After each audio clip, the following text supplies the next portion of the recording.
नमस्कार मित्रांनो, भारतीय संस्कृतीत स्त्रीला केवळ कुटुंबाची आधारस्तंभच नाही तर लक्ष्मीचं स्वरूप मानलं जातं। आपल्या प्राचीन ग्रंथांमध्ये, विशेषतः सामुद्रिक शास्त्रामध्ये, स्त्रीच्या शरीरावर असलेल्या खुणा, रेषा, तीळ यांचा तिच्या नशिबाशी, स्वभावाशी, संसाराशी आणि वैभवाशी अतिशय खोल संबंध सांगितला आहे।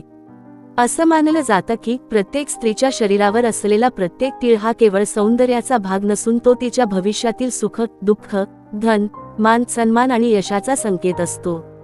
आज आपण जाणून घेणार आहोत भाग्यशाली स्त्रीच्या शरीरावर असणारे 7 महत्त्वाचे तीळ, जे तिचं आयुष्य इतर स्त्रियांपेक्षा वेगळं आणि विशेष बनवतात। कपाळावर असलेला तीळ राजयोगाचं चिन्ह। सामुद्रिक शास्त्रानुसार स्त्रीच्या कपाळावर, विशेषतः मधोमध किंवा थोडा उजव्या बाजूला असलेला तीळ राजयोग, मोठा मान, सन्मान आणि यशस्वी आयुष्याचं लक्षण मानला जातो। अशा स्त्रिया आत्मविश्वासाने भरलेल्या असतात, निर्णय घेण्यात सक्षम असतात, आयुष्यात अनेक अडचणींवर मात करतात, समाजात वेगळं स्थान मिळवतात। या स्त्रियांना आयुष्यात कधीही अपमान सहन करावा लागत नाही, कारण त्यांचं व्यक्तिमत्वच प्रभावी असतं। डोळ्याजवळ किंवा भुवईवर असलेला तीळ भावनाशील आणि प्रेमळ स्वभाव। डोळ्याजवळ असलेला तीळ दर्शवतो की ती स्त्री अतिशय संवेदनशील, प्रेमळ आणि नात्यांना जपणारी असते। अशा स्त्रिया कुटुंबासाठी स्वतःचा त्याग करतात, पती व मुलांसाठी निस्वार्थ प्रेम देतात, मनाने खूप खोल असतात, दुःख स्वतः सहन करतात पण घरात आनंद ठेवतात। हा तीळ असलेली स्त्री घरात शांती आणि समाधान घेऊन येते। नाकावर असलेला तीळ धन आणि सौभाग्याचं प्रतीक। नाकावर असलेला तीळ हा संपत्ती, वैभव आणि ऐश्वर्याचा संकेत मानला जातो। सामुद्रिक शास्त्र सांगतं की अशा स्त्रियांना आर्थिक अडचणी कमी येतात, लग्नानंतर सासरी सुख मिळतं, संसारात कधीही पैशाची कमतरता भासत नाही, पतीच्या प्रगतीत मोठा हात असतो। अशा स्त्रियांना खरंच लक्ष्मीचं वरदान मिळालेलं असतं। ओठांवर किंवा हनुवटीवर तीळ प्रभावी वाणी आणि बुद्धिमत्ता। ओठांवर किंवा हनुवटीवर असलेला तीळ दर्शवतो की ती स्त्री बोलण्यात गोड, समजूतदार आणि हुशार असते। अशा स्त्रिया योग्य वेळी योग्य शब्द वापरतात, लोकांना सहज प्रभावित करतात, भांडणाऐवजी संवाद साधतात, घरात आणि बाहेर दोन्हीकडे मान मिळवतात। त्यांची वाणीच त्यांचं सर्वात मोठं शस्त्र असतं। हाताच्या तळहातावर असलेला तीळ स्वकष्टातून यश। हा तीळ फारच दुर्मिळ मानला जातो।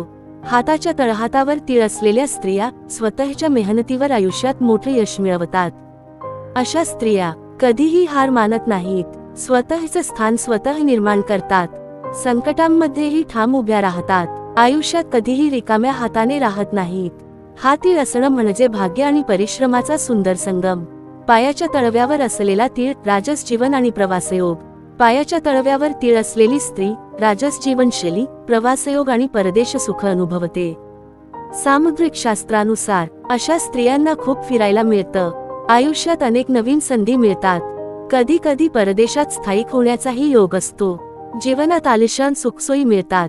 हा तीळ फारच शुभ मानला जातो। मानेवर किंवा मानेच्या मागील बाजूस तीळ संसारासाठी भाग्य। मानेवर तीळ असलेली स्त्री कुटुंबासाठी सौभाग्य घेऊन येणारी मानली जाते। अशा स्त्रिया संसार सांभाळण्यात कुशल असतात, पतीच्या आयुष्यात स्थैर्य आणतात, मुलांचं भविष्य उज्ज्वल करतात, घरात नकारात्मकता टिकू देत नाहीत। अशा स्त्रिया खरंच घराची लक्ष्मी असतात। मित्रांनो, हे सर्व वर्णन सामुद्रिक शास्त्रावर आधारित पारंपरिक श्रद्धा आहेत। प्रत्येक स्त्रीचं खरं सौंदर्य आणि नशीब तिच्या संस्कारात, विचारात आणि कर्मात दडलेलं असतं। समारोप: जर तुमच्या शरीरावर यापैकी कुठे तीळ असेल तर तो अभिमानाने स्वीकारा, कारण तो तुमच्या आयुष्याचा एक विशेष संकेत असू शकतो। हा विषय माहितीपूर्ण वाटला असेल तर तो इतरांपर्यंत नक्की पोहोचवा। पुन्हा भेटू अशाच एका अद्भुत आणि पारंपरिक विषयासह। मित्रांनो, सामुद्रिक शास्त्रानुसार स्त्रीच्या शरीरावर असलेले हे तीळ केवळ एक खूण नाहीत, तर त्या स्त्रीच्या आयुष्याशी, नशिबाशी आणि संस्कारांशी जोडलेले संकेत मानले जातात। पण एक गोष्ट नेहमी लक्षात ठेवा, खरं भाग्य हे केवळ तिळांवर नाही तर चांगले विचार, योग्य कर्म आणि सकारात्मक स्वभाव यावरच अवलंबून असतं। प्रत्येक स्त्री ही स्वतःमध्येच शक्ती, संयम आणि सौंदर्याचा अद्भुत संगम आहे। ती जिथे जाते तिथे लक्ष्मीचा वास दरवळतो, हेच खरं सत्य आहे। जर ही माहिती तुम्हाला आवडली असेल तर हा व्हिडिओ इतरांपर्यंत नक्की पोहोचवा, कारण कदाचित ही माहिती कुणाच्या आयुष्यात आत्मविश्वास आणि सकारात्मकता आणू शकते। पुन्हा भेटू अशाच एका खास परंपरागत आणि गूढ विषयासह. धन्यवाद.